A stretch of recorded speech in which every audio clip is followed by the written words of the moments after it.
I'm Edie Lush, and I'm here at the Hub Culture Pavilion in the Riviera Maya. Really pleased to be joined by Professor Ricardo Hausmann from the Center for International Development at Harvard University, a repeat customer of Hub Culture. Tell me a little bit about your thoughts on the macroeconomic environment facing Latin America here at the WEF.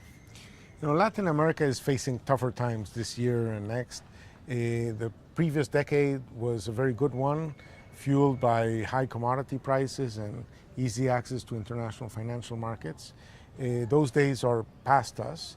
And now, as they say, we will find out who was swimming with a bathing suit on and who was swimming naked, because the countries that managed the boom as if it was permanent are now having difficult times. An extreme case in this environment is that of my own country, Venezuela, where even though we're at the end, just not even a year after the end of the largest oil boom in Venezuelan history, it's a country that is facing probably double-digit declines in output this year, triple-digit inflation rates, massive shortages, and a humanitarian situation that is really dire, with a collapsing health system, a collapsing nutrition system, and so on.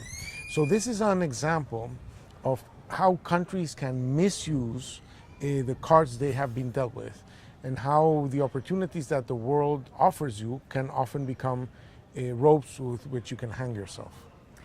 That's at the pretty negative end. Where do you see at the top end of the pile? I think that the countries that had more difficulties growing in the previous decade are the ones that are not terribly focused on commodities and natural resources, mainly Central America and Mexico. So we're fairly constructive on Mexico, Guatemala, El Salvador, even Colombia, much less so on Peru, Chile, and the countries like Brazil and Argentina have serious issues that they'll have to work through. So what recommendations do you have for Venezuela?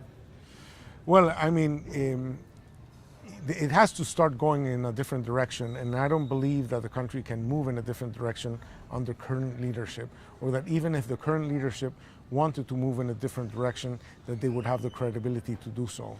So I think that Venezuela cannot get out of its mess without political change. And how likely do you think that is?